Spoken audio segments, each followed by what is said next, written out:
தமிழ்நாட்டு மக்கள் அனைவருக்கும் வணக்கம். கொஞ்ச நாளாவே ஒரு 10 நாளாவே நான் டிவியில பார்க்குறோம், சோஷியல் மீடியால பார்க்குறோம். என்னெல்லாம் சொல்றாங்க அப்படின்னா, உலகம் அழிய போகுதா, சென்னை வந்து கடலுக்கு அடியில மூழ்க போகுதா, அது வந்து கொண்டிருக்கிறது, இட்ஸ் கம்மிங், ரைட்டா அப்படின்னு சொல்லிட்டு நிறைய விதவிதமான தம்ப்நெயில்ல முடிய போகுதா, அழிய போகுதா, என்ன இதாக போதா, அதாக போதான்னு சொல்லிட்டு ஏகப்பட்ட தம்ப்நெயில்ல நம்ம ஏகப்பட்ட இது பார்க்குறோம். என்னன்னு பார்க்குறப்ப சூப்பர் எல்னினோ அப்படின்னு சொல்லக்கூடிய ஒரு எஃபெக்ட் இந்த வருஷத்துல தாக்க போகுது. அதான் சொல்லிட்டு இருக்காங்க, அழிய போகுதா, சென்னை மூழ்க போதா அப்படின்னு சொல்லிட்டு, இட்ஸ் கம்மிங் அப்படின்ட்டு. இந்த சூப்பர் எல்னினோனா என்ன, ஏன் இந்த வருஷம் வெயில் உச்சகட்டம் தொடுது? நீங்களும் ஒரு 10 நாள்ல வெளில போயிட்டு வருவீங்க, உச்சகட்ட வெயில் அடிக்கும், ரொம்ப ஹீட் தாங்க முடியாது, வேத்து கொட்டும். ஏன் இந்த வருஷம் இந்த அளவுக்கு எஃபெக்ட் இருக்கு? இது எவ்வளவு காலத்துக்கு தொடரும்? இந்த வருஷத்துக்கான பருவ காற்றுகள், அதாவது மான்சூன் வந்து மழைப்பொழிவு கொடுக்கும்ல, நம்ம இந்தியாவுக்கு மழைப்பொழிவு கொடுக்கக்கூடிய மான்சூன் காத்துகள் இந்த வருஷம் வருமா வராதா? வந்தா எந்த அளவுக்கு மழைப்பொழிவு கொடுக்கும்? மழைப்பொழிவு கம்மியாச்சுன்னா விவசாயம் என்ன ஆகும்? அப்ப இந்த வருஷம் ஒரு வறட்சியை சந்திக்கக்கூடிய வருஷமா? இந்த மாதிரி ஏகப்பட்ட கேள்வி வருது, ரைட்டா? அப்பதான் நம்ம வந்து சூப்பர் எல்னினோ அப்படின்னு சொல்லக்கூடிய ஒரு கான்செப்ட் நம்ம அண்டர்ஸ்டாண்ட் பண்ணிக்கிறோம். இதை நம்ம வந்து நீங்க டிஎன்பிஎஸ்சி படிக்கிற ஆளா இருந்தீங்கன்னா குரூப் 4, குரூப் 2, குரூப் 1ல ஜியோகிராஃபில கிளைமேட்ல இருந்து வருஷம் ஒரு கொஸ்டின் கேட்பாங்க. அதுல இந்த எல்னினோ கேள்வி போன வருஷம் கேட்டிருக்காங்க, ரைட்டா? அதனால இந்த வீடியோ ஸ்கிப் பண்ணாம கடைசி வரைக்கும் பாருங்க. சூப்பர் எல்னினோனா ஃபர்ஸ்ட் என்னன்னு தெரிஞ்சுக்கிறதுக்கு ஃபர்ஸ்ட் ஒரு பேசிக்கான அண்டர்ஸ்டாண்டிங் தெரிஞ்சுட்டோம்னு வைங்களேன், உள்ள போலாம். அது என்ன அண்டர்ஸ்டாண்டிங்? வீடியோ கரெக்டா கவனிங்க, ஸ்கிப் பண்ணாம கவனிங்க. அது என்ன அண்டர்ஸ்டாண்டிங் அப்படின்னா, இப்போ உங்களுக்கு நம்ம வாழ்ந்துட்டு இருக்க பூமி தெரியும், அதாவது இதான் பூமி, இதான் வந்து நம்ம வாழ்ந்துட்டு இருக்க பூமி. இந்த பூமியை வந்து நடுவுல ஈக்குவேட்டர், நடுவுல பூமத்திய ரேகைன்னு சொல்லிட்டு ஒரு லைன் இருக்கு, தெரியும் உங்களுக்கு. இந்த பூமி வந்து ஒரு கோலம்னு வச்சுக்குவோம், ஸ்பியர். ஆக்சுவலா ஸ்பியர்னு சொல்ல மாட்டாங்க, ஜியாய்டு ஷேப்னு சொல்லுவாங்க, ஸ்பியர் கோலம்னு வச்சுக்குவோம். இதுல இந்த பூமத்திய ரேகைக்கு மேல இருக்கக்கூடிய அரைக்கோளம் இருக்குல்ல, இது வந்து வட அரைக்கோளம், நார்த்தன் ஹெமிஸ்பியர். பூமத்திய ரேகைக்கு கீழே நான் கை வச்சிருக்கேன் பாருங்க, கீழே இந்த கீழே இருக்கக்கூடிய அரைக்கோளம் வந்து தென் அரைக்கோளம், சதர்ன் ஹெமிஸ்பியர். இந்த பேசிக் அண்டர்ஸ்டாண்டிங் ஃபர்ஸ்ட் புரிஞ்சுக்கணும், ரைட்டா? அதாவது பூமியில மேல் பகுதி பேர் வந்து நார்த்தன் ஹெமிஸ்பியர், கீழ் பகுதி பேர் வந்து சதர்ன் ஹெமிஸ்பியர், வட அரைக்கோளம், தென் அரைக்கோளம். இப்ப நம்ம சூரிய குடும்பத்துல வாழ்ந்துட்டு இருக்கோம். சூரிய குடும்பத்துல சூரியன்கிறது நமக்கான நட்சத்திரம். அந்த சூரியனுக்கு பக்கத்துல 8 கோள்கள் இருக்கு. இந்த 8 கோள்களும் சூரியனை சுத்தி வருது. இப்படிதான் விஷயம், ஃபேக்டே இதுதான், ரைட்டா? பிசிக்ஸ், சயின்ஸ் இதான் சொல்லுது. அப்ப அந்த 8 கோள்ல 3வது கோள் தான் நம்ம பூமி, ரைட்டாங்க? 3வது கோள்ல பூமியில இந்தியாங்கிற இடத்துல, தமிழ்நாடுங்கிற இடத்துல வாழ்ந்துட்டு இருக்கோம், ஓகேவா?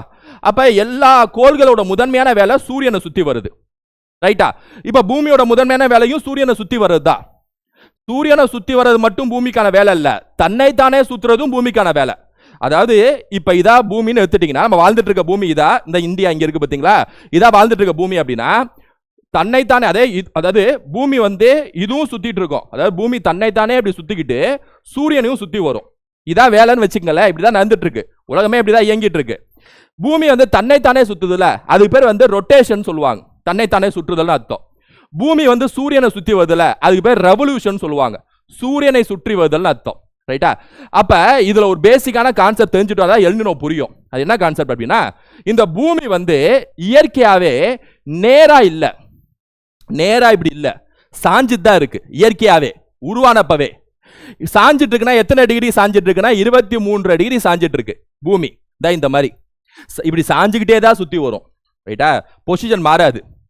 இதனாலதான் ஒரு விளைவு ஏற்படுது. என்ன அப்படின்னா, இந்த டெம்பரேச்சர் இருக்குல்ல, சூரிய ஒளி வந்து வெப்பத்தை கொடுக்கும்ல, இந்த வெப்பம் இருக்குல்ல, வெப்பம் வந்து பூமி ஃபுல்லா ஒரே மாதிரி வந்து பகிரப்படாது. சில சமயத்துல வந்து வட அரைக்கோளத்துல வெப்பம் அதிகமா இருக்கும், தென் அரைக்கோளத்துல வெப்பம் கம்மியா இருக்கும். இன்னும் சில சமயத்துல வட அரைக்கோளத்துல வெப்பம் கம்மியா இருக்கும், தென் அரைக்கோளத்துல வெப்பம் அதிகமா இருக்கும். இந்த மாதிரி சிச்சுவேஷன்ல வரும். ஏன்? பூமி இப்படி சாஞ்சிட்டு இருக்கனால.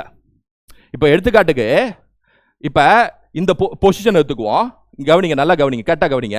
சூரியன் இங்க இருக்கு, நம்ம இந்த பொசிஷனை மட்டும் எடுத்துக்குவோம், ரைட்டா? ஜூன் மாசம் போலன்னு வச்சுக்குவோம். இங்க நிக்குது, இப்ப டக்குன்னு சுத்தி வந்துட்டு இங்க நிக்குது, ஜூன் மாசம். அந்த ஒரு ஸ்டாட்டிக் அந்த பொசிஷனை மட்டும் எடுத்து நான் சொல்றேன். இப்ப சாஞ்சிட்டு இருக்குல்ல, இதனால என்ன விளைவு ஏற்படும் தெரியுமா? சூரிய ஒளி இருக்குல்ல, அது அடிக்கிறப்ப நல்லா பாருங்க, நல்லா சூரிய ஒளி அடிக்கிற அந்த விஷயத்தை பாருங்க. நிறைய எந்த அரைக்கோளத்துல நிறைய அடிக்குது ஒளி, எங்க பளிச்சுன்னு அடிக்குது பாருங்க. பளிச்சுன்னு எந்த அரைக்கோளத்துல நிறைய அடிக்குது? வட அரைக்கோளத்துல நல்லா அடிக்கும். பூமி சாஞ்சிட்டு இருக்கனால ஜூன் மாசத்துல நார்த்தன் ஹெமிஸ்பியர் இருக்குல்ல, அதாவது நார்த்தன் ஹெமிஸ்பியர் இங்க டெம்பரேச்சர் அதிகமா இருக்கும்னு வச்சுக்கோங்க, நார்த்தன் ஹெமிஸ்பியர்ல ஜூன் மாசத்துல. ஆனா சதர்ன் ஹெமிஸ்பியர்ல அந்த அளவுக்கு வெயில் அடிக்காது. சோ சதர்ன் ஹெமிஸ்பியர் விண்டர்னு வச்சுக்கோ, நார்த்தன் ஹெமிஸ்பியர் சம்மர்னு வச்சுக்கோ. ஜூன் மாசத்துல. ஏன்னா பூமி சாஞ்சிட்டு இருக்குல்ல, புரியுதா உங்களுக்கு? அப்ப இப்படி முட்டிட்டு இருக்கனால இங்க தானே வெயில் அதிகமா அடிக்கும். உதாரணத்துக்கு நான் நிக்கிறேங்க, நான் இப்படி நிக்கிறேங்க, என்ன சூரிய ஒளி என்ன அடிக்குதுங்க, நான் இப்படி ஸ்ட்ரைட்டா நிக்கிறேங்க. இப்ப சூரிய ஒளி அடிக்கிறப்ப தலையில இருந்து கால் வரைக்கும் எனக்கு வெயில் அடிக்குங்க, ரைட்டா? ஈவனா அடிக்கும். தலையில எந்த அளவுக்கு என் டெம்பரேச்சர் வெயில் அடிக்குதோ காலில் அந்த அளவுக்கு அடிக்கும். நேரா நிக்கிறப்ப நான் இப்படி சாஞ்சிட்டு நிக்கிறேன், ஏன்னா இப்ப சூரிய ஒளி அடிக்குது. இப்ப என் தலை தானே ஃபர்ஸ்ட் போடும், தலை, ஃபேஸு, நெஞ்சு இதெல்லாம் நல்லா அடிக்கும். கீழே காலில் அந்த அளவுக்கு அடிக்காதுல்ல, அந்த கான்செப்ட் தான். இப்ப சாஞ்சிட்டு இருக்கனால இந்த ஏரியா தான், அதாவது நார்த்தன் ஹெமிஸ்பியர்ல தான் அதிகமான வெப்பம் சந்திப்போம் ஜூன் மாசத்துல. சதர்ன் ஹெமிஸ்பியர்ல அந்த அளவுக்கு வெப்பம் சந்திக்க மாட்டோம். புரியுற மாதிரி சொல்லணும்னா, ஜூன் மாசத்துல வட அரைகோளம் நார்த்தன் ஹெமிஸ்பியர்ல சம்மர்னு வச்சுக்கோங்க, சதர்ன் ஹெமிஸ்பியர்ல வின்டர் அப்படி வச்சுக்கோ, ரைட்டா? அதனால சம்மர் சால்ஸ்டிஸ் அப்படின்னு சொல்லிட்டு ஆங்கிலத்தில் பேர் வச்சிருக்காங்க. வட அரைகோளத்தில் என்ன அடிக்குதோ அதை வச்சு தான் பேரை வச்சிருக்காங்க, சம்மர் சால்ஸ்டிஸ் அப்படின்ட்டு. பூமி இப்போ சுற்றி வருது, இந்த பொசிஷனும் அந்த அளவுக்கு முக்கியம் இல்லை. ஏன்னா சூரிய ஒளி ஈவனாக அடிக்கும், நேராக இருக்கிறனால இங்கிட்ட வந்துடுவோம், ரைட்டா? எங்க முட்டிட்டு இருக்கு, எங்க விலகிட்டு இருக்கு, அங்கதான் வந்து விஷயமே இருக்கு, ரைட்டா? ஸோ இந்த பொசிஷன்ல என்ன சொன்னேன், கரெக்டாக ஞாபகம் வச்சுங்க. ஜூன் மாசத்துல நார்த்தன் ஹெமிஸ்பியர்ல சம்மர், சதர்ன் ஹெமிஸ்பியர்ல வின்டர். இப்போ டிசம்பர் மாசம் வந்துட்டோம், ரைட்டா? இப்போ இந்த பொசிஷனை பாருங்க, சூரிய ஒளி நல்லா இங்க அடிக்கும். இப்போ அதாவது சதர்ன் ஹெமிஸ்பியர்ல நல்ல டெம்பரேச்சர் அடிக்கும், ரைட்டா? அதாவது சதர்ன் ஹெமிஸ்பியர்ல சம்மர் ஆயிடும்னு வச்சுங்க. சதர்ன் ஹெமிஸ்பியர் தென் அரைகோளத்துல சம்மர், நார்த்தன் ஹெமிஸ்பியர்ல வின்டர் அப்படி வச்சுங்க. எந்த மாசத்துல? டிசம்பர் மாசத்துல. டிசம்பர் மாசத்துல அப்படியே உல்டாவா மாறிடும். இங்க நார்த்தன் ஹெமிஸ்பியர்ல சம்மர்னு பார்த்தோமா, அது இங்க உல்டாவா சதர்ன் ஹெமிஸ்பியர்ல சம்மர் ஆயிடும். இங்க சதர்ன் ஹெமிஸ்பியர்ல வின்டர்னு பார்த்தோமா, அது இங்க உல்டாவா நார்த்தன் ஹெமிஸ்பியர்ல வின்டர் ஆயிடும். புரியுதா? இப்ப டிசம்பர் மாசம்னா என்னங்க, இந்த கிறிஸ்மஸ் தானே, கிறிஸ்மஸ் கொண்டாடக்கூடிய மாசம், அப்படிதானே? சதர்ன் ஹெமிஸ்பியர்ல ஏதாவது நாடு சொல்லுங்க. ஆஸ்திரேலியா வச்சுக்கோமா. ஆஸ்திரேலியா அங்கிட்ட தான் சதர்ன் ஹெமிஸ்பியர்ல கீழே இருக்கும், இங்கிட்டாது இங்க கீழே இருக்கு, கீழே இருக்கு, என்ன? அப்ப ஆஸ்திரேலியா வச்சுக்கிட்டோம் அப்படின்னா, டிசம்பர் மாசத்துல நம்ம இந்தியா வந்து நார்த்தன் ஹெமிஸ்பியர்ல இருக்கு, நமக்கு வின்டர். கிறிஸ்மஸ் வின்டர்ல தானே கொண்டாடுவோம் இந்தியாவில். ஆனா இதே சதர்ன் ஹெமிஸ்பியர் ஆஸ்திரேலியால கிறிஸ்மஸ் வந்து சம்மர்ல கொண்டாடுவாங்க. அங்க பாக்குறப்ப சம்மர் வெயில் அடிக்கும். ஸோ இதான் உங்களுக்கு புரியதுக்காக சொல்றேன். இந்த ரெண்டு பொசிஷன் ரொம்ப மெயின். இந்த ரெண்டு பொசிஷன் தான் பூமியோட வெப்பநிலையை தீர்மானிக்குது. எங்க அதிகமா வெயில் அடிக்கணும், எங்க கம்மியா வெயில் அடிக்கணும், அதுதான் உங்களுக்கு இந்த மாதிரி எல்னினோ எஃபெக்ட், லானினா அப்படின்னு சொல்லக்கூடிய இந்த கான்செப்ட்ல தீர்மானிக்குது. அப்ப டெம்பரேச்சர் டிசைட்ஸ் த கிளைமேட். வெப்பநிலை தான் காலநிலையை தீர்மானிக்கும். நல்லா புரிஞ்சுக்கணும். மழைப்பொழிவையும் அதான் தீர்மானிக்கும். வின்டர், சம்மர், ஸ்பிரிங், ஆட்டம், அது இது இலையுதிர் காலம், எந்த காலம், எல்லா காலத்தையும் தீர்மானிப்பது டெம்பரேச்சர், வெப்பநிலை. ஓகேவா? இந்த ரெண்டு பொசிஷன் ஓகேவா? கரெக்டா சொல்லுங்க. ஜூன் மாசத்துல நார்த்தன் ஹெமிஸ்பியர்ல என்ன? சம்மர். சதர்ன் ஹெமிஸ்பியர்ல வின்டர். டிசம்பர் மாசத்துல நார்த்தன் ஹெமிஸ்பியர்ல என்ன? வின்டர். சதர்ன் ஹெமிஸ்பியர்ல சம்மர். மீதி ரெண்டு பொசிஷன் இருக்குல்ல, இந்த பொசிஷன் இந்த பொசிஷன், இது வந்து ஈவன் அடிக்கும். எல்லாத்துலயும் வெயில், எல்லாத்துலயும் மழை, மேல இருந்து கீழே வரைக்கும், ஏன்னா வட துருவத்துல இருந்து தென் துருவம் வரைக்கும். இந்த பொசிஷனும் இந்த பொசிஷனும் நமக்கு அது முக்கியம் இல்லை, இது ரெண்டு தான் மெயின். இது புரிஞ்சதா? அப்படியே வச்சுக்கோங்க, இதை அப்படியே வச்சுக்கோங்க, ரைட்டா? இப்ப இதான் வந்து பூமிக்கான அந்த வரைபடம். என்ன இப்ப நமக்கு இந்த கோடு இருக்குல்ல, இதான் ஈக்குவேட்டர், பூமத்திய ரேகை. இதுக்கு மேல தான் நார்த்தன் ஹெமிஸ்பியர், இது கீழே தான் சதர்ன் ஹெமிஸ்பியர், ரைட்டா? சரி, டெம்பரேச்சர் எப்படி வந்து மழைப்பொழிவை தீர்மானிக்குது அதை பார்த்துடணும். ஃபர்ஸ்ட் டெம்பரேச்சர் எப்படி உள்ள வருதுங்கிறத பார்த்துட்டோம். சூரிய ஒளி எப்படி அதிகமா எந்த வரைகோளத்தில் எந்த மாசம் எந்த டைம்ல அதிகமா அடிக்குதுன்னு பார்த்துட்டோம். டெம்பரேச்சர் ரெயின்ஃபால் எப்படி தீர்மானிக்குது, மழைப்பொழிவு எப்படி தீர்மானிக்குது பார்த்துருவோம். இப்போ நல்லா கவனிங்க. நார்த்தன் ஹெமிஸ்பியர், சதர்ன் ஹெமிஸ்பியர் அப்படியே வச்சுக்கோ. இப்போ நம்ம ஜூன் மாசத்துல இருக்கோம், ஜூன் மாசம்னு வச்சுக்கோ. ஜூன் மாசத்துல என்ன சொன்னேன்னு தெரியுதுல, நார்த்தன் ஹெமிஸ்பியர்ல சம்மர், வெயில் அதிகமா அடிக்கும். சதர்ன் ஹெமிஸ்பியர்ல வின்டர், ரைட்டா? இப்போ நார்த்தன் ஹெமிஸ்பியர்ல சம்மர் அப்படி, அதாவது வெயில் டெம்பரேச்சர் அதிகமாகக்கூடிய காலகட்டம் அப்படின்னா, ஸோ இங்கே ஹை டெம்பரேச்சர் வரும். இந்தியாவில் ஹை டெம்பரேச்சர் அப்படின்னு வச்சுக்கோங்க, ரைட்டா? இங்கே சதர்ன் ஹெமிஸ்பியர்ல லோ டெம்பரேச்சர் அப்படி வச்சுக்கோங்க, குறைவான வெப்பநிலை, அதிகமான வெப்பநிலை. ஜியாகிரபியில் ஒரு கான்செப்ட் இருக்கு, சயின்ஸ்ல ஒரு கான்செப்ட் இருக்கு. அது என்ன அப்படின்னா, வெப்பநிலை எங்க அதிகமா அடிக்குதோ, எங்க டெம்பரேச்சர் அதிகமா அடிக்குதோ, அங்க கூடிய சூடான காற்றுகள் எல்லாமே அப்படியே ரைஸ் ஆகும், ரைஸ் ஆகி மேல போகும், ரைட்டா? இதான் என்ன சொல்லுவாங்கன்னா, வார்ம் ஏர் ஆல்வேஸ் ரைசஸ்னு வாங்க. சூடான காற்று ஹை டெம்பரேச்சர் இந்தியாவில் அடிக்கிறப்ப வார்ம் ஏர் அப்படியே நிலத்துல வார்ம் ஏர் உருவானது ரைஸ் ஆகி மேல போகும். அதே மாதிரி இங்க லோ டெம்பரேச்சர் அடிக்கிறப்ப ஒரு கோல்ட் ஏர் உருவாருது, அப்படியே சிங்க் ஆகி கீழே வரும். இதை ஞாபகம் வச்சுங்க. வார்ம் ஏர் ஆல்வேஸ் ரைசஸ். சூடான காற்று எப்பவுமே மேல போகும், குளிர் காற்று கீழே வந்து சிங்க் ஆகும், கீழே வந்து உருகும். இதை ஞாபகம் வச்சுங்க. அப்ப இங்க ஹை டெம்பரேச்சர் உருவாறனால சூடான காற்றுகளை மேல போயிடும், அட்மாஸ்பியர் வளிமண்டலத்துக்கு போகும். அப்ப இந்த இடத்துல பிரஷர் கம்மியாகும், லோ பிரஷர் உருவாகும். இப்ப இந்தியாவில் ரைட்டா எந்த மாசத்துல சொல்றேன்? ஜூன் மாசத்துல. கரெக்டா ஞாபகம் வச்சுங்க. ஸோ ஜூன் மாசத்துல ஹை டெம்பரேச்சர் பிரஷர் இன்வெர்ஸா இருக்கும். டெம்பரேச்சர் ஹைட் ஆகிறப்ப லோ பிரஷர் உருவாகும். அதே மாதிரி இங்க லோ டெம்பரேச்சர் இருக்கிற இடத்துல ஹை பிரஷர் உருவாகும், காற்றழுத்தம் அதிகம் உருவாகும். இந்த டெம்பரேச்சர் பிரஷர் இது ரெண்டு தான் மழைப்பொழிவை தீர்மானிக்குது. இப்போ இங்க ஹை பிரஷர் வந்துருச்சா? இப்போ டெம்பரேச்சர் விட்டுருங்க, பிரஷர் தான் இனிமேட்டு நமக்கு மிகப்பெரிய ரோல் பிளே பண்ண போகுது. இங்க ஹை பிரஷர் வந்து நான் என்ன மாசம் பேசிட்டு இருக்கேன்? ஜூன் மாசம். இங்க ஹை பிரஷர் வந்துருச்சா? எங்க? இந்திய கடல்ல. இந்தியா நிலத்துல லோ பிரஷர் வந்துருச்சா? இப்ப சயின்ஸ் பொறுத்த வரைக்கும் என்ன நடக்கும் அப்படின்னா, காத்து எப்பவுமே ஹை பிரஷர்ல இருந்து லோ பிரஷர் நோக்கி அடிச்சுக்கிட்டே இருக்கும். இது விதி, சயின்ஸ், ரைட்டா, ஃபேக்ட். காத்து எப்பவுமே ஹை பிரஷர் இருக்கிறதுல இருந்து அப்படியே அடிக்கும், லோ பிரஷர் நோக்கி அடிக்கும். நல்லா தரையோரம் அப்படியே அப்படியே போகும், தரையில இருந்து வளிமண்டலம் வரைக்கும் அப்படியே அடிக்கும், ஹைல இருந்து லோவை நோக்கி ஓடும் காத்து. இது ஃபேக்ட். வார்ம் ஏர் எப்படி ரைஸ் ஆகுதோ, கோல்ட் ஏர் எப்படி சிங்க் ஆகுது ஒரு ஃபேக்டா இருந்துச்சோ சயின்ஸ் படி, அதே மாதிரி இது ஒரு ஃபேக்ட். அப்ப ஹை பிரஷர்ல இருந்து லோ பிரஷர் நோக்கி விண்டு அடிக்கும், காத்து அடிக்கும். அப்படி போறப்ப மேல அப்படி போறப்ப ஹை பிரஷர்ல இருந்து லோ பிரஷர் நோக்கி போறப்ப இது கடல். அப்ப கடல்ல தண்ணி இருக்கு, அப்படியே எடுத்துட்டு போறப்ப தண்ணியில கூடிய ஈரப்பதம் இருக்கலாம், மாய்ச்சர், அதையும் எடுத்துட்டு போகும் இந்தியாவுக்கு காற்றுகள்.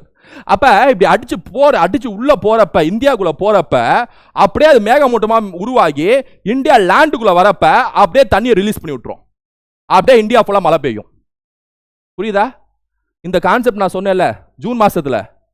இங்க டெம்பரேச்சர் அதிகமாகனால இங்க லோ பிரஷர் உருவாகுங்க, இங்க டெம்பரேச்சர் லோ ஆகனால இங்க ஹை பிரஷர் உருவாகுங்க. காத்து எப்பவுமே ஹை பிரஷர் இருந்து லோ பிரஷர் நோக்கி தாங்க ஓடும். அப்படி போறப்ப ஈரப்பதத்தை எடுத்துட்டு ஓடுங்க. லோ பிரஷர் அந்த இந்தியாக்குள்ள மழைப்பொழிவு அப்பதாங்க உழுகும் அப்படின்னு சொல்லக்கூடிய இந்த கான்செப்டுக்கு பேர் தான் தென்மேற்கு பருவக்காற்றுன்னு சொல்லுவாங்க, சவுத் வெஸ்ட் மான்சூன் சொல்லுவாங்க. புரிஞ்சுதா? இதான் மான்சூன், வேற ஒன்றும் இல்லை. என்ன ஒண்ணுமே இல்லை, டெம்பரேச்சர் பிரஷர் இது ரெண்டையும் படிச்சா மான்சூன் முடிஞ்சு. இந்த மான்சூன் புரிஞ்சாதான் நம்ம எல்னினோ புரியும், ஏன்னா ரெண்டுக்கு ரிலேஷன் இருக்கு மறைமுகமா. இப்ப நம்ம டிசம்பர் மாசம் வச்சுக்குவோம். டிசம்பர் மாசத்துல என்ன சொன்னேன்? நார்த்தன் ஹெமிஸ்பியர்ல உங்களுக்கு வின்டர், அதாவது லோ டெம்பரேச்சர். சதர்ன் ஹெமிஸ்பியர்ல உங்களுக்கு சம்மர்னு சொன்னேன், அதாவது ஹை டெம்பரேச்சர் சொன்னேன். டெம்பரேச்சர் எங்க கம்மியா இருக்கும் அங்க ஹை பிரஷர் உருவாகும், டெம்பரேச்சர் எங்க அதிகமா இருக்கும் அங்க லோ பிரஷர் உருவாகும். ரைட்டா? எந்த மாசத்துல? டிசம்பர் மாசத்துல. அதாவது இங்க நிப்பாட்டி எக்ஸ்பிளைன் பண்ணல, அதான் டிசம்பர் மாசத்துல இப்படி நடக்கும். ரைட்டா? நான் ஆல்ரெடி சொன்ன மாதிரி காத்து எங்க இருந்து எங்க வரும்? ஹை பிரஷர் இருந்து லோ பிரஷர் நோக்கி ஓடுமா? இப்ப இந்தியால ஹை பிரஷர் உருவாயிச்சா? இந்திய நிலத்துல அப்படியே காத்து லோ பிரஷர் கீழே இந்திய கடல்ல உருவாயிச்சா? காத்து இங்க இருந்து அப்படியே அடிக்கும், ஹை பிரஷர் இருந்து லோ பிரஷர் நோக்கி விண்ட் அப்படியே ஃப்ளோ ஆகும். ரைட்டா? இந்த மாதிரி ஃப்ளோ ஆகிற பட்சத்துல, அதாவது இந்த மாதிரி ஃப்ளோ ஆகுதுல மேல இருந்து அப்படியே இந்தியா லேண்ட்ல இருந்து கடலை நோக்கி வருதுல, இதுக்கு பேர் தான் வடகிழக்கு பருவக்காற்றுன்னு சொல்லுவாங்க, நார்த் ஈஸ்ட் மான்சூன் சொல்லுவாங்க. கீழ இருந்து கடல்ல இருந்து நிலத்துக்கு வர்றது சவுத் வெஸ்ட் மான்சூன், தென்மேற்கு பருவக்காற்று ஜூன் மாசம். நவம்பர் டிசம்பர் அந்த காலகட்டத்தில் மேல இருந்து லேண்ட்ல இருந்து கடலை நோக்கி வர்றது நார்த் ஈஸ்ட் மான்சூன், வடகிழக்கு பருவக்காற்று. இப்படி வரப்பதான் இது வந்து வங்காள விரிகுடா கடல் இங்க கூட தண்ணிலாம் எடுத்துட்டு வந்து தமிழ்நாட்டுக்கு மழை கொடுக்கும். இந்த நார்த் ஈஸ்ட் மான்சூன் தமிழ்நாட்டுக்கு அதிகமாக மழை பொழிவு கொடுக்கக்கூடியது இந்த சவுத் வெஸ்ட் இல்ல, தென்மேற்கு பருவக்காற்று இல்ல, வடகிழக்கு பருவக்காற்று தான். தென்மேற்கு பருவக்காற்று கேரளா, மகாராஷ்டிரா, கோவா, கர்நாடகா, குஜராத், அந்த சைடு மேகாலயா, உத்தரப்பிரதேசம் நல்லா மழை கொடுக்கும். இந்தியாவோட மெயின் லேண்ட்ல மழை கொடுக்கிறது தென்மேற்கு பருவக்காற்று தான், மாற்ற கருத்து இல்லை. ஆனா வடகிழக்கு பருவக்காற்று நவம்பர் டிசம்பர் இருக்குல்ல, அதுதான் தமிழ்நாட்டுக்கு நல்லா மழை கொடுக்கும். ரைட்டா? இந்த கான்செப்ட் ஞாபகம் வச்சுங்க. இதோட உங்களுக்கு என்ன சொல்லிட்டேன் அப்படின்னா, பூமி வட அரைகோளம், தென் அரைகோளம், 4 பொசிஷன் பூமி சாஞ்சிட்டு இருக்கு, அதனால டெம்பரேச்சர் மாறுது. ஜூன் மாசத்துல வடக்குல சம்மரு, தெற்குல வின்டரு. டிசம்பர் மாசத்துல வடக்குல வின்டரு, தெற்குல சம்மரு. ஏன்னா அது புரிஞ்சுதா? அப்புறம் தென்மேற்கு பருவக்காற்று, வடகிழக்கு பருவக்காற்று, இந்த 2 கான்செப்ட் புரிஞ்சுதா? அப்படியே வச்சுங்க. மான்சூனும் முடிச்சிட்டேன், அந்த சுழற்சியும் முடிச்சிட்டேன். ரைட்டா? இப்போ அப்படியே வச்சுங்க, அப்படியே இருங்க. ஃபர்ஸ்ட் எல்னினோ புரியணும், இந்த மாதிரி சில விஷயங்கள்லாம் புரியணும். சரி, ஓகே சார், இந்தியாவில் அப்படி இப்படி காத்து அங்கிட்டு ஹை பிரஷர்ல இருந்து லோ பிரஷர் நோக்கி இப்படி அடிக்கும்னு சொல்லிட்டீங்க. உலகம் ஃபுல்லா இந்த மாதிரி காத்து அங்கிட்டு இங்கிட்டு அடிச்சுட்டே இருக்குமா சார்? அங்கிருந்து அங்க, இங்கிருந்து அங்க, இங்கிருந்து அங்க, ஹை பிரஷர் இருந்து லோ பிரஷர், ஹை பிரஷர் இருந்து லோ பிரஷர், ஹை பிரஷர் இருந்து லோ பிரஷர். இந்தியாவில் சொல்லிட்டீங்க தென்மேற்கு பருவக்காற்று, வடகிழக்கு பருவக்காற்றுன்னு சொல்லிட்டு 2 வந்துச்சு சொன்னீங்க. மழை அங்கங்க பேஞ்சுது சொன்னீங்க. வருஷம் ஃபுல்லா அதான் நடக்க போகுது, இல்லை நடந்துட்டு இருக்குன்னு சொல்லிட்டீங்க. உலகத்துல இதா அதுக்கு ஒரு மேப்பே வரைஞ்சிட்டாங்க ஜியாலஜிஸ்ட். வருஷம் நடக்கிறதுனால காத்து அங்கிட்டு இங்கிட்டு அடிக்கிறனால இங்க பாருங்க, இங்க ஒரு ஹை பிரஷர் உருவாதா, ஹை பிரஷர் இருந்து லோ பிரஷர் நோக்கி காத்து ஓடுது. இங்க ஹை பிரஷர்ல இருந்து லோ பிரஷர் நோக்கி காத்து இப்படி அடிக்குது. இங்க இதே மாதிரி இங்கிட்டு இப்படி அடிக்குது. இது பேர் வெஸ்டர்லிஸ்ன்னு சொல்லுவாங்க. இங்க வருங்களேன், இந்த இடத்துல அடிக்கிறதுக்கும் இந்த இடத்துல அடிக்கிறதுக்கு பேர் மேற்கத்திய காற்றுகள்னு சொல்லுவாங்க. அது மேற்குல இருந்து இப்படி அடிக்கிறதுனால, கீழே துருவ மண்டலத்துல இருந்து இப்படி அடிக்கிறதுனால இது ஈஸ்டர்லிஸ்ன்னு சொல்லுவாங்க. இதெல்லாம் சும்மா பாத்துங்க, இது அந்த அளவுக்கு முக்கியம் இல்ல. பாத்துங்க காத்து எந்த டைரக்ஷன்ல இப்படி இப்படி அடிக்குது, இப்படி இப்படி இப்படி அடிக்குதுல, இதை மட்டும் ஜஸ்ட் ஒரு கிளான்ஸ் பாத்துங்க. ரைட்டா? சார் காத்து ஏன் சார் நேரா அடிக்க மாட்டேங்குது, இப்படி வளைஞ்சிட்டு அடிக்குதுன்னு நீங்க கேட்பீங்க. அதுதான் கொரியாலிஸ் விசைன்னு ஆங்கில இது சயின்ஸ்ல சொல்லுவாங்க, கொரியாலிஸ் ஃபோர்ஸ் அப்படின்ட்டு. ஏன்னா பூமி சுத்துதுல, பூமி தன்னைத்தானே இப்படி சுத்திட்டு இருக்குல்ல, அதனால நம்ம ஒரு இப்போ நம்ம நேரா நிக்கிறோம், ஒருத்தர் நிக்கிறாங்க, பாலை தூக்கி போடுறோம்னா கேட்ச் பிடிச்சிருவான். நம்ம ஒரு ரவுண்டானத்துல அப்படி சுத்திட்டு இருக்கோம், அப்ப பாலை தூக்கி போட்டோன்னு வைங்க, பால் எங்கிட்ட ஓடும். அதே கொரியாலிஸ் ஃபோர்ஸ்னு சொல்லுவாங்க, நம்ம தனியா பார்ப்போம். அதன்படி தான் இப்படி வளைஞ்சிக்கிட்டு இப்படி இப்படி இப்படி அடிக்குது. ரைட்டா? இது பேர் ட்ரேட் விண்ட்ஸ்னு சொல்லுவாங்க, வணிக காற்றுகள் அப்படின்னு சொல்லிட்டு சொல்லுவாங்க. வெஸ்டர்லிஸ் மேற்கத்திய காற்றுகள், ஈஸ்டர்லிஸ் கிழக்கத்திய காற்றுகள். பொசிஷனை மட்டும் ஞாபகம் வச்சுக்கோங்க. ரைட்டா? ஸோ ஓகே, இந்த கான்செப்ட் நமக்கு தெரிஞ்சுக்கணும், காத்து எந்த திசையில எங்க வந்து அடிக்குன்னு சொல்லிட்டு. இது ரொம்ப பேசிக்கான கான்செப்ட், இது உங்களுக்கு தெரியும். எவாப்ரேஷன், கண்டென்சேஷன், பிரசிபிடேஷன், ஆவியாகுதல், மேகமூட்டமாகுதல், மழை பொழிதல். ரைட்டா? இது உங்களுக்கு தெரியும் நினைக்கிறேன். அதாவது சூரிய ஒளி கடல்ல அடிச்சதுன்னா கடலுக்கு தண்ணியில அப்படியே மேலே போகும், வார்ம் ஏர் ரைசஸ், அதான் எவாபரேஷன். ரைட்டா? சூடான காற்றுகள் மேலே போகும், மேலே டெம்பரேச்சர் கம்மியாக்கனால மேகமூட்டங்கள் உருவாகும், கண்டென்சேஷன். அப்புறம் காத்து ஹை பிரஷர்ல இருந்து லோ பிரஷர் நோக்கி அடிக்கிறனால அந்த மேகமூட்டங்களை தள்ளிட்டு காத்து லோ பிரஷர் இடத்த நோக்கி வரும், அங்க தண்ணியை ரிலீஸ் பண்ணி மழை பொழிவை லேண்டுக்கு கொடுக்கும், நிலத்துக்கு கொடுக்கும். எவாபரேஷன், கண்டென்சேஷன், பிரசிபிடேஷன், ஆவியாகுதல், மேகமூட்டமாகுதல், மழை பொழிதல், இப்படி. ரைட்டா? இது ஒரு பேசிக்கான கான்செப்ட், சின்ன குழந்தைங்க கூட தெரியக்கூடிய ஒரு கான்செப்ட் தான் இது. ரைட்டா? மெஜாரிட்டி ஆஃப் த கான்செப்ட் மேலே சொன்னேன்ல, பூமி சுற்றுறது, டெம்பரேச்சர், ப்ரெஷர், வடகிழக்கு பருவக்காற்று, தென்மேற்கு பருவக்காற்று, இந்த விஷயங்கள் இதான் மெயின். அந்த காற்று அங்கிட்டு ட்ரேட் விண்ட்ஸ், மேற்கத்திய காற்றுகள், இதான் மெயின். ரைட்டா? ஸோ இது வரைக்கும் உங்களுக்கு தெரிஞ்சு போச்சு. ஓகே, இப்போ நம்ம இந்த எல்னினோ கான்செப்டுக்கு வருவோம். ரைட்டா? இப்போ நமக்கு ஒரு பேசிக் அண்டர்ஸ்டாண்டிங் எல்லாமே தெரிஞ்சு போச்சு. மழை எப்படி பெய்யுது, காற்று ஏன் ஹை பிரஷர்ல இருந்து லோ பிரஷர் நோக்கி அடிக்குது, தென்மேற்கு பருவக்காற்று, வடகிழக்கு பருவக்காற்று, பேசிக் முடிச்சாச்சு. இப்போ நம்ம இந்த எல்னினோ மற்றும் லானினான்னு இன்னொன்று இருக்கு. இப்போ இந்த சூப்பர் எல்னினோன்னு பேசிட்டு இருக்காங்க, லானினான்னு ஒன்று இருக்கு. இந்த ரெண்டையும் சேர்த்து பார்த்தா தான் சூப்பர் எல்னினோனா என்ன, இந்த வருஷம் அது எந்த அளவுக்கு ஆட்டி படைக்க போகுது அப்படின்னு சொல்லிட்டு புரிஞ்சுக்க முடியும். இப்போ இதான் நான் திரும்ப மேப்புக்கு வந்துடுறேன். இதான் மேப்பு. இது பூமத்திய ரேகை, மேலே வட அரைகோளம், கீழே தென் அரைகோளம், தெரியும் உங்களுக்கு. இப்போ நல்லா யோசிச்சு பாருங்க, இந்திய கடல் வந்து இவ்வளவுதான். ரைட்டா? அதாவது சைஸ்ல ரொம்ப கம்மி தான் இந்திய கடல். உண்மையை சொல்ல போனா இங்கேயே உங்களுக்கு ஹை பிரஷர் உருவாகி, இங்க லோ பிரஷர் உருவாகி காத்து அடிக்கும் போது பருவ காற்றுகள் கேரளா நோக்கி வரப்போது எவ்வளவு மழை பெய்யுது. கடல் இவ்வளவுதான், இந்த சைஸுக்கே ஒரு ஹை பிரஷர் உருவாருது.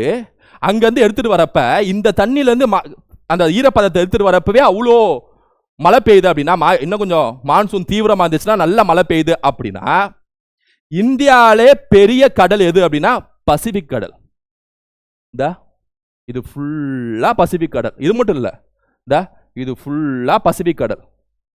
இந்திய கடல் சின்னதாகிறதுலே இவ்வளோ பெரிய விளைவு ஏற்படுது அப்படின்னா மான்சூன்கிற பேர்ல, பருவ காற்றுகள்ங்கிற பேர்ல கடல் இவ்வளோ பெருசாகிறப்ப அங்க ஒரு ஹை பிரஷரும் லோ பிரஷர் உருவாக்கி அப்படியே காத்து இங்கிட்டு அடிச்சதுன்னா எந்த அளவுக்கு அந்த கடலுக்கு பக்கக்கூடிய நாடுகளுக்கு மழை பெய்யும், எந்த அளவுக்கு அந்த எஃபெக்ட் தீவிரமா இருக்கும். இங்க எப்படி நம்ம இந்த effect high pressure to low pressure போகக்கூடிய அந்த காத்தை மான்சூன் காத்துன்னு சொல்றோமோ, அதே மாதிரி பசிபிக் கடல்ல உருவாகக்கூடிய இதே கான்செப்ட் அங்க இந்த மாதிரி லோ பிரஷர் ஹை பிரஷர் போறக்கூடிய அந்த கான்செப்டுக்கு பேரு எல்னினோ லானினான்னு சொல்றாங்க.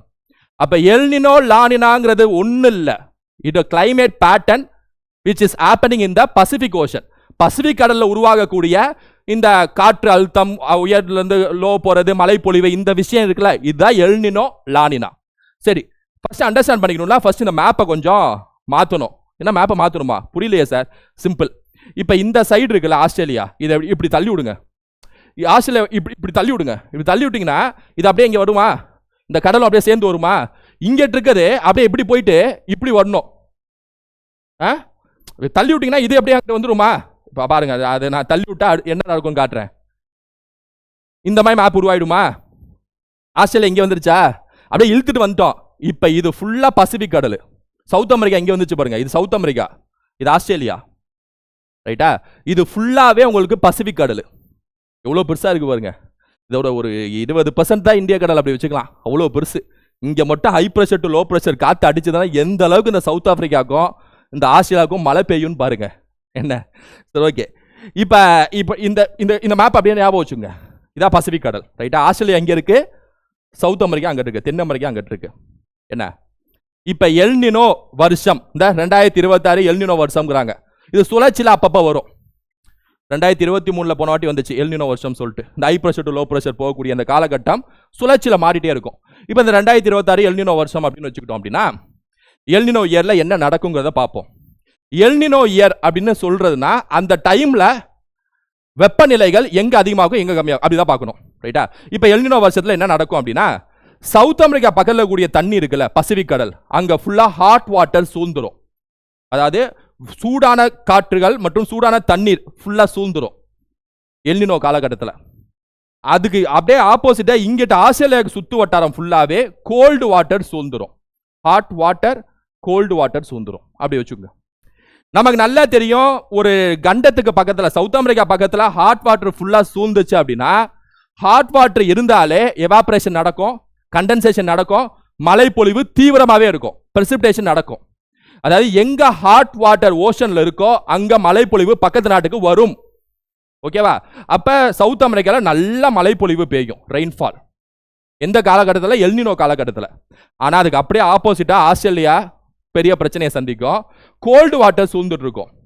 கோல்டு வாட்டர், குளிர் தண்ணி சூழ்ந்துட்டு இருக்கும் ஆஸ்திரேலியா சுத்தி. எந்த காலகட்டம்? எல்னினோ வருஷத்துல. அப்ப அந்த சமயத்துல கோல்டு வாட்டர்லாம் என்ன ஈரப்பதம்லாம் உருவாகாது. எவாபரேஷன், கண்டென்சேஷன், பிரசிபிடேஷன் நஹி ஹே, எதுவும் உருவாகாது, ரைட்டா? இங்கதான் எல்லாமே உருவாகும். கொடுத்து வச்சாங்க சவுத் அமெரிக்கா. ஆனா அதுவும் அதிகமா பெஞ்சதுன்னா அது அவங்களுக்கு வெள்ளம் அதெல்லாம் வந்துடும். மழை பெய்யுது, கொடுத்து வச்சாங்க, அப்படி வச்சுக்கலாம். எல்னினோ வருஷத்துல சவுத் அமெரிக்கா கொடுத்து வச்சாங்க. இது ஃபுல்லா சவுத் அமெரிக்கா தான். இந்த பிரேசில், பெரு, அர்ஜென்டினா எல்லாம் இங்கதான். என்ன சவுத் அமெரிக்கா, தென் அமெரிக்கா. இப்ப ஆஸ்திரேலியா ஃபுல்லா குளிர் தண்ணி, பாவம் மாட்டிக்கிட்டாங்க. எல்னினோ வருஷத்துல ஆஸ்திரேலியால வறட்சி, சவுத் அமெரிக்கால மழை பொழிவு. இது அப்படியே ஞாபகம் வச்சுங்க, ரைட்டா? இதுக்கும் இந்தியா என்ன சார் பேசுறீங்க? இங்க இந்த ரெண்டு நாடு சார், இந்தியா நம்ம எங்கேயோ இருக்கோம். வரேன் கண்ணா, வரேன் ராஜா, வரேன், வெயிட் பண்ணுங்க. இப்ப லானினா இன்னொன்னு சொல்லிடுறேன், அப்புறம் வரேன், சரியா? லானினான்னு ஒரு காலகட்டம் நடக்கும், சுழற்சி நடக்கும்ல. ஹை பிரஷர்ல இருந்து லோ பிரஷர் காலகட்டம் மாறிட்டே இருக்கும்ல. அந்த காலகட்டத்தில் எப்படிப்பட்ட ஒரு சூழ்நிலை வந்து அமையும் அப்படின்னா, இயற்கையாவே எப்படி அமையும் அப்படின்னா, ஆஸ்திரேலியா சுத்தி ஹாட் வாட்டர் வந்து சூழ்ந்துரும். லானினா இந்த காலகட்டம், லானினா காலகட்டம். கோல்டு வாட்டர் சவுத் அமெரிக்கா சுத்தி சூழ்ந்துரும். இந்த காலகட்டத்தில் ஹாட் வாட்டர் வந்தாலே எவாபரேஷன், கண்டென்சேஷன், மழை பொழிதல், கொடுத்து வச்சவங்க ஆஸ்திரேலியா. வெக்கத்தை பாரு ஆஸ்திரேலியாவுக்கு. லானினால ஆஸ்திரேலியா சூப்பர். லாலா லலா லாலா. ஆஸ்திரேலியானா ஆஸ்திரேலியா அப்படின்னா லாலா லா லானினா அப்படின்னு ஞாபகம் வச்சுக்கலாம். லாலான்னு பாட்டு பாடுவாங்க, ஏ லாலா மழை பொழிவு அப்படின்னு. பாவம் சவுத் அமெரிக்கா மாட்டிட்டாங்க லானினால. கோல்டு வாட்டர், வறட்சி. அப்ப நல்லா புரிஞ்சுங்க, எல்னினோ யாருக்கு மழை? சவுத் அமெரிக்காக்கு. யாருக்கு வறட்சி? ஆஸ்திரேலியாவுக்கு. லானினா யாருக்கு மழை? ஆஸ்திரேலியாவுக்கு. யாருக்கு வறட்சி?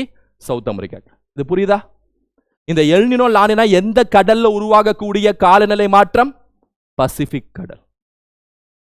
சரி, மான்சூன் பார்த்துட்டோம், வெப்பம் பார்த்துட்டோம், பிரஷர் பார்த்துட்டோம், காற்றுகளோட சுழற்சிகள் பார்த்துட்டோம், ரைட்டா? மேப்பை தள்ளி விட்டு பசிபிக் கடலை பெருசா பார்த்துட்டோம், லானினா பார்த்துட்டோம், எல்னினோ பார்த்துட்டோம். இதுக்கும் இந்தியாவுக்கும் என்ன சார் சம்பந்தம் அப்படின்னா, இந்த வரேன். இப்போ நல்லா பாருங்க, நல்லா இதா. இப்போ இங்கே தான் உங்களுக்கு ஒரு விஷயமே ஸ்டார்ட் ஆகுது. என்னன்னா, இப்போ எல்னினோ வந்துச்சுன்னா இந்தியாவுக்கு வந்து மழை வராது, வெயில் அதிகம். ஏன்? ஓகே, எல்னினோ காலகட்டத்தில் யாருக்கு வறட்சின்னு சொன்னேன்? ஆஸ்திரேலியாவுக்கு வறட்சி. அப்படின்னா என்ன அர்த்தம்? எல்னினோ காலகட்டத்தில் கோல்டு வாட்டர் இங்கே உருவாயிடும். கோல்டு வாட்டர், குளிர் தண்ணி, ரைட்டா? ஸோ கோல்டு வாட்டர் உருவாயிடுச்சு அப்படின்னாலே உங்களுக்கு இந்த இடத்துல எவாபரேஷன் மற்ற ப்ராசஸ்ல இது நடக்காது, மழைப்பொழிவுக்கான எந்த காரணியும் நடக்காது. ஆட்டோமேட்டிக்காக ஆஸ்திரேலியா வந்து ஒரு பெரிய வறட்சியை சந்திக்கும். எந்த காலகட்டத்தில்? எல்னினோ காலகட்டத்தில், ரைட்டா? இப்போ இந்த வருஷம் என்ன சொல்றாங்கன்னா, இந்த ஒட்டுமொத்த பசிபிக் கடலோட டெம்பரேச்சர்ல ரொம்ப அதிகமாயிடுச்சு. அதனால அந்த சைடு, அதாவது சவுத் அமெரிக்கா சைடில் உருவாகக்கூடிய வெப்ப தண்ணி இன்னும் கொஞ்சம் அதிகமாக வீரியமாக உருவாகும். இங்கிட்ட அதுக்கு அப்படியே ஆப்போசிட்டா இன்னும் குளிராக உருவாகும். அப்படின்னு சொல்லிட்டு சொல்றாங்க. இந்த வருஷம் ரொம்ப தீவிரமா கிளைமேட் சேஞ்ச் ஆயிருக்குன்னு சொல்லி சொல்றாங்க. அப்ப ஃபுல்லா கோல்டு வாட்டர் பிரதானமா ஆக்கிரமிப்பு செய்யறப்ப உச்சகட்ட வறட்சியை சந்திக்கும் ஆஸ்திரேலியாவில் எந்த மாற்ற கருத்து இல்லை. மழைப்பொழிவு கண்டிப்பா கம்மியாயிடும், ரொம்பவே கம்மியாயிடும். நில்லு ரைட்டா ஆஸ்திரேலியாவுக்கு என்ன. இப்ப எப்படி இது இந்தியாவையும் பிரதிபலிக்கும் அப்படின்னா, இந்த சமயத்துல தான் மான்சூன் பிக்கப் எடுத்து போக ஆரம்பிக்கும். இந்த ஹை பிரஷர்ல இருந்து லோ பிரஷர் நோக்கி அப்படியே போக ஆரம்பிக்கும். இது கொஞ்சம் கொஞ்சமா இப்படி இப்படி இப்படின்னு வரனால இந்த போற பாதையோ இல்ல அந்த வீரியத்தை ஆட்டோமேட்டிக்கா இந்த கோல்டு வாட்டர் சப்ளை ஃபுல்லா சூழ்ந்து இருக்கிறனால மட்டுமே அதை தடுத்து நிறுத்த முடியும்.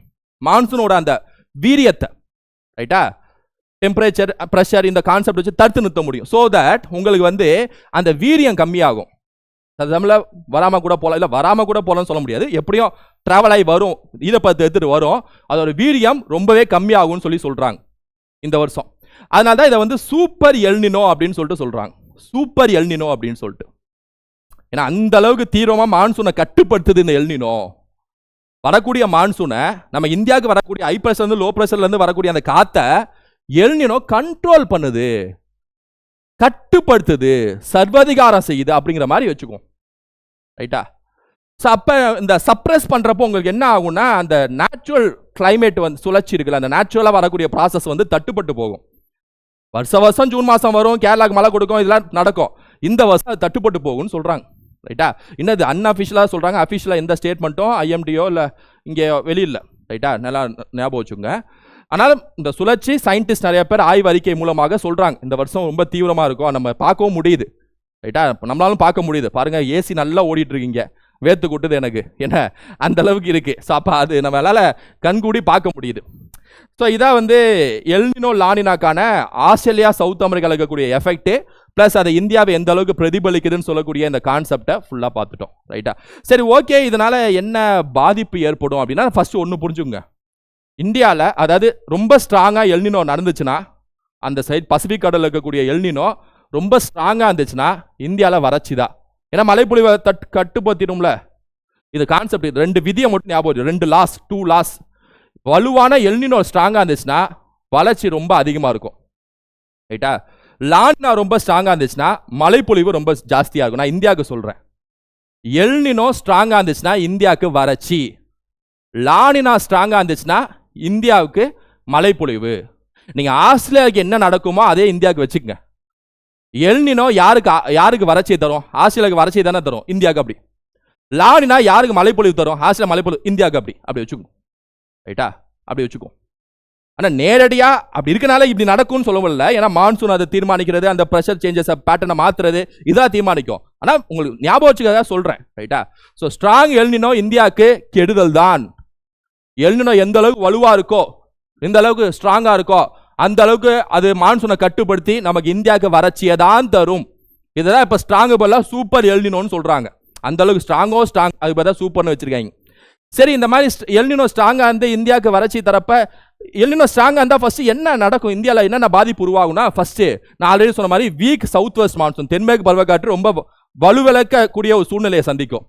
அது முக்கியமான காரணம் லெஸ் மாய்ச்சர் ரீச்சஸ் இந்தியா, குறைவான ஈரப்பதம் தான் இந்தியா நோக்கி வரும். நான் சொன்னது தான், கான்செப்ட்ல சொன்னது தான். ரெயின்ஃபால் பிகம்ஸ் இர்ரெகுலர், ரெயின்ஃபால் மழைப்பொழிவு எதிர்பார்க்குற மாதிரி நடக்காது, அங்கங்கே சும்மா சின்ன சின்ன மழை பெய்யும். Monsoon arrival of progress may slow, நான் சொன்ன மாதிரி தான் பருவக்காற்று உள்ள வரது, அந்த ப்ராக்ரஸ் இருக்கலாம், ப்ராசஸ் என்ன நிகழ்வு தட்டுப்பட்டு போகும். Some states receive much below normal rain, சில மாநிலங்கள்ல ரொம்ப குறைவான, கடந்த காலத்தை விட ரொம்ப குறைவான மழைப்பொழிவை சந்திப்பாங்க. This can lead to drought like condition, ஒரு வறட்சியை நோக்கி உழு. இது ஃபர்ஸ்ட். ஏன்னா எல்னினோ சூப்பர் எல்னினோ வந்தனால இந்தியாக்கான first effect monsoon effect, monsoon தட்டுப்பட்டு போகும். அது ட்ரஃப்ட் அண்ட் வாட்டர் ஸ்காசிட்டி, மிகப்பெரிய தண்ணீர் பற்றாக்குறை ஏற்படும். அதாவது ரிசர்வாயர் ஃபில் லெஸ் ஆகும். மழைப்பொழிவு இல்லாதனால உங்களுக்கு அந்த நிலத்தடி நீர் அந்த ஃபில் ஆகிறது தண்ணி ஆகும். நிலத்தடி நீர் மட்டும் இல்லை இருக்கக்கூடிய எல்லா நீர்த்தேக்கங்கள் இருக்கக்கூடிய அந்த நீர் அளவும் குறைய ஆரம்பிக்கும். கிரவுண்ட் வாட்டர் ரீச், அதாவது சொன்னல கிரவுண்ட் வாட்டர் நிலத்தடி நீர் குறைய ஆரம்பிக்கும். ரிவர்ஸ் அண்ட் லேக்ஸ் ஷிங்க், ஆறுகள் மற்றும் ஏரிகள் குளங்கள் குட்டைகளோட அந்த நீர் அளவு குறைய ஆரம்பிக்கும். இதனால ட்ரிங்கிங் வாட்டர் ஷார்டேஜ் இன்க்ரீஸ், அதனால குடிதண்ணீருக்கான அந்த டிமாண்ட் இருக்கும், சப்ளை கம்மியாகும் ரைட்டா. States dependent on monsoon rain suffer more, குறிப்பாக எந்தெந்த மாநிலங்கள்லாம் பருவ காற்றுகளை நம்பி இருக்கோ, பருவமழையை நம்பி இருக்கோ, அதெல்லாம் ரொம்பவே பாதிக்கப்படும் ரைட்டா. ஸோ இது ரெண்டாவது. மூணாவது அக்ரிகல்ச்சர் லாஸ், விவசாயம் வந்து விவசாயம் பிரதானமாக வந்து பருவமழையை நம்பி தான் இருக்காங்க, ரைட்டா? ஸோ அப்படி இருக்கிறப்ப ரெடியூஸ் சோயிங் ஆஃப் கிராப்ஸ், பயிர்களோட அந்த விளைச்சல், பயிர்களோட அந்த அறுவடை எல்லாமே பாதிக்கப்படக்கூடும். Crop stress due to heat and lack of water, தண்ணி இல்லாதனால மிகப்பெரிய ஒரு பாதிப்பை பயிர்கள் வந்து சந்திக்கும். ஏன்னா பயிர்கள் விளையணும்னா தண்ணி தேவை, பூச்சிக்கொல்லிகள் தேவை, உரங்கள் தேவை, எல்லாமே தேவை. லோயர் ஈல்ட்ஸ் இன் ரைஸ், சுகர் கேன், பல்சஸ், அதனால அரிசி, சுகர் கேன், கரும்பு மற்றும் இந்த பல்சஸ் சம்பந்தப்பட்ட விஷயம் எல்லாமே விளைச்சல் கம்மியாகும் இந்த வருஷம் 2026 சூப்பர் எல்னினோ வருஷம் இது இருந்துச்சுன்னா. Losses for farmers and rural economy, இதனால வந்து விவசாயிகளுக்கான வருமானம் பாதிக்கப்படும் மற்றும் கிராம பொருளாதாரம் பாதிக்கப்படும். இது 3வது எஃபெக்ட். 4வது super El Niño increase in heat waves, வெப்ப அலைகள். இப்போ அது டிசாஸ்டர்னே அறிவிச்சிருக்காங்க தமிழ்நாட்டில், டிசாஸ்டர் மேனேஜ்மெண்ட் ஆக்ட்ல சேர்த்து அறிவிங்கன்னு சொல்லி அறிவிச்சிருக்காங்க. ஹீட் வேவ், வெப்ப அலைகள் ரொம்ப தீவிரமாக உருவாகும்.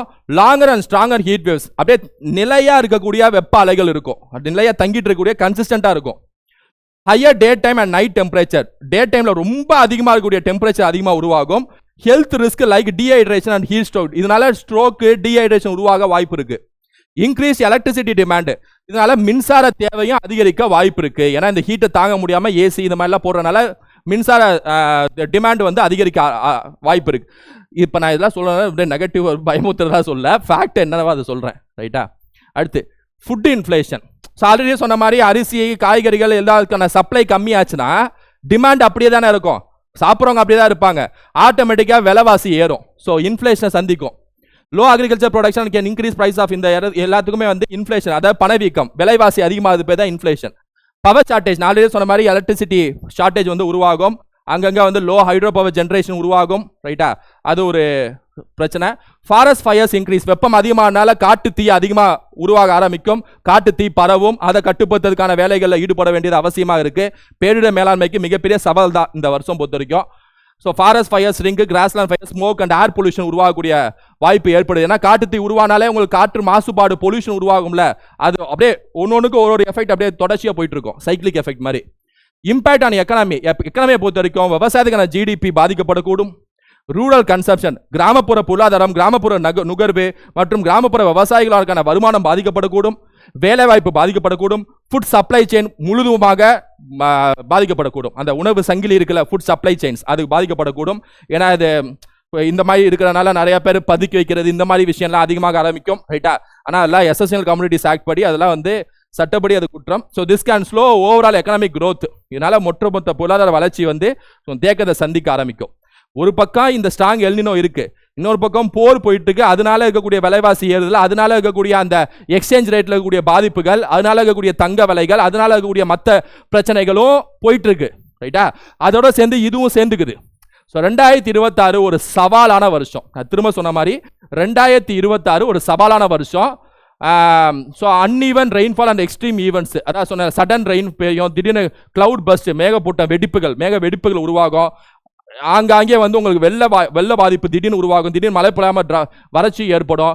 இந்த மாதிரி ஒரு ஸ்ட்ராங் எல்னினோ இதுக்கு முன்னாடி காலகட்டத்தில் வந்திருக்கான்னு கேட்டால் வந்திருக்கு. 1982-83 இந்தியாவில் வந்திருக்கு, 97-98 காலத்தில் இந்தியாவில் வந்திருக்கு, 2015-16 காலங்களில் இந்தியாவில் வந்திருக்கு. 2015 மிகப்பெரிய வெள்ளத்தை சந்திச்சிருக்கோம். சென்னையில் மிகப்பெரிய வெள்ளம் சந்திச்ச ஆண்டு காலம் 2015 எல்லாமே தெரியும் நினைக்கிறேன், சென்னை கடலூர் சுத்தோட்டத்தில். ஸோ இந்த மாதிரி ஒரு மிகப்பெரிய எஃபெக்ட் தான் இந்த வருஷம், ரைட்டா? அதனால இதனால அப்படியே அழிய போகுது, எல்லாம் முடிய போகுது அப்படி இல்லை. ஆனால் இது ஒரு அபாயமான வருஷம் தான் 2026. ஏன்னா சூப்பர் எல்னினோக்கான வருஷம். பார்த்தாலே வெயில் அந்த அதிகமாக அடிக்கிற அந்த வீரியத்தை வச்சு நம்மளால கண்டுபிடிக்க முடியும். இதனால மழை பொழிவும் கண்ணாப்பினான்னு பெய்யும், திடீர்னு பெய்யாம வறட்சி ஆகும், திடீர்னு பெஞ்சு இது ஆகும், இப்படின்னு யூகிக்க முடியாத அளவுக்கு நம்ம வந்து அடுத்த கட்ட நகர்வு நடக்கும், ரைட்டா? இது கிளைமேட்டை பொறுத்த வரைக்கும். ஸோ ஓகே ஸ்டூடெண்ட்ஸ், இதோட எல்னினோ, சூப்பர் எல்னினோ கான்செப்ட் முடிச்சாச்சு. கிளைமேட்டுங்கிற கான்செப்டே முடிச்சாச்சுன்னு நினைக்கிறேன். எதால பருவக்காற்றே முடிச்சிட்டேன். இதுக்கப்புறம் ஒன்றும் பெருசாக இல்லை. அந்த 10th புக்கில் கூடிய லெசன் ஃபுல்லாகவே முடிச்ச மாதிரி தான் அர்த்தம். நீங்கள் கொஞ்சம் அங்கங்கே பார்த்தீங்கன்னா அதில் ஐடிசிசெட் இந்த மாதிரி சில விஷயங்கள்லாம் இருக்குது. முன்னாடி நான் கான்செப்டாக முடிச்சிட்டேன், ரைட்டா? இப்போதைக்கு பேசிக்காக அந்த எல்னினோக்காக தான் சொன்னேன், ரைட்டா? ஒட்டுமொத்த விஷயமும் உங்கள் கண்ணு முன்னாடி நிப்பாட்டியிருக்கேன்.